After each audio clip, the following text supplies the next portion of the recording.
Good morning, ladies and gentlemen. Welcome. This is going to be now my third video, I believe, third vlog, and just wanted to give you guys a quick update. The car is running pretty good. No issues so far. But I know I told you guys in previous videos that the car was 100%, but unfortunately, that's not the case. There are still some issues with it, mainly some smaller issues, nothing too crazy, but ones that I'm going to fix today. That includes what comes with a light ABS light on the dash. I was able to get the guys over at Explicit Performance to check that out, and turns out it was a rear wheel speed sensor. So I ordered that on Amazon, and I've got that part here. I've got that wheel speed sensor here. Looked online, it didn't seem like it was too difficult. Should be pretty easy, pretty easy to do. So first things first is we're gonna get rid of this wheel speed sensor, and then second thing that we got to do is go ahead and fix the catch can routing. Not necessarily fix it, but just kind of clean it up a little bit, and you guys will see when we get to that point. But for now, I'm gonna get working on it. I'm gonna have to lift up the rear wheel. I actually got a new jack. Guys, if you want something really cheap and still decently well to work at home, that isn't commercial grade, I recommend these low profile car jacks floor jacks from Harbor Freight. They are really good for the price. I think I only paid $100 for that one, so hit up Harbor Freight, guys. But for now, let's move on. I'll go ahead. Alright guys, so here we are. Just show you guys what I'm getting so far. So you turn the car on, systems checks, and I have the tire sensors. That's the biggest thing. But this is what I have to deal with. So you'll get this ABS fault, and you've got the ABS light on in the background, and your stability control is off. So obviously, high horsepower car, you have some type of stability control, but for now, so hopefully the sensor will fix it, and I'll get my ABS and stability control back.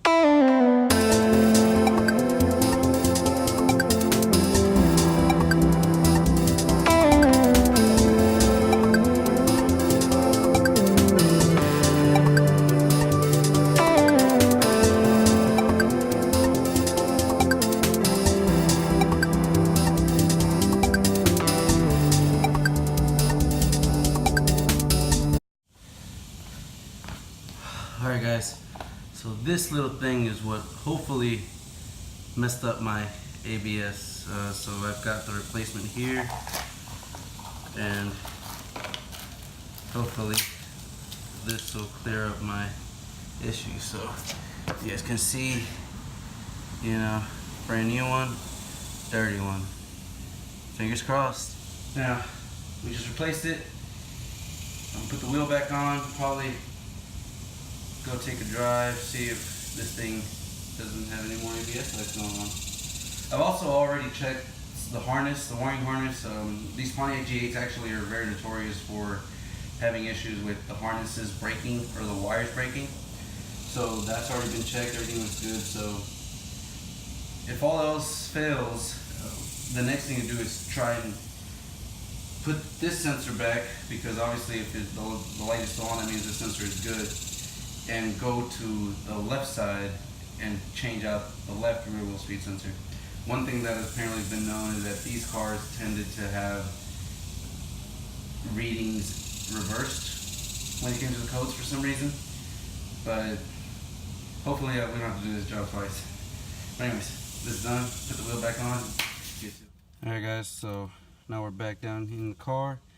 Now, if that sensor was the problem, then as soon as I turn this key over, that sensor will start reading correct voltages and giving the right signal, and therefore, when it finishes its system checks, the ABS light should not stay on anymore. So here goes nothing. Hopefully we don't have to do this again or have to troubleshoot even more. There it goes, going through its checks. Okay, so, well, look at that, guys. No more ABS light. Now, yeah, I do still have my check tire pressures. That's just very annoying, but as soon as I clear that out, it is awesome. That is amazing. I'm so glad. That means that I don't have to get even more sweaty. Check this out. We used to have the ABS light on right here, and now it's gone. Everything is perfect. Now I just need to put some air in my tires, and when the car is running, there won't be any check engine lights. Granted, you have your seatbelt on, the door is open, and the check engine light back there really doesn't, it's not on, so it'll go away as soon as we turn it on. So that is awesome. And there, I put 270, almost 270 miles on it now since the new engine build. So I am so glad that that was the correct side. I was kind of scared reading through the forums. Everyone kept talking about either it could be just bad wiring, your wires have gotten frayed. That seems to be a big issue. I'm not sure why, but mine were fine. I went ahead and checked those over. I replaced the right rear, the right rear, which is what the Snap-on diagnostics tools had mentioned. But again, on the forums, everyone talked about how they would get an issue signaling on one side of the car and work on that whole car the whole time, and whenever they would fix it, the issue would still be there. So I guess mine's been right the whole time, so that's a plus. So next time I get an ABS light, I know exactly which side to look for. But I'm so glad that's finally over. That was actually pretty quickly, ended pretty quick, but I am now moving on to the catch can routing, and for that, so let's move on and I'll show you guys exactly what I'm doing. Alright, so open the hood here, and here it is, guys. This is my motor. Don't mind this ghetto rigged intake. This is just provisional. I'm trying to decide, how I'm gonna fix that, but in the meantime, here is my catch can, and as you guys can see, I've got a inlet that's being routed up in through the Holley valve cover, but that hose is very, very long, so I'm gonna go ahead and shorten this hose up and make sure that it's nice and tidy, nice and clean. And also I'm gonna raise this catch can just slightly, because you can see down there you don't really have any space to drain it. So I'm gonna remove some of these bolts and lift it up and get it up probably about level with the fuse box. So got some few inches, but all in all, for those that were wanting to see the engine bay, this is it, guys. Hopefully when I finally get my boost in here, it'll look 10 times better. But for now, let me get started on the catch can.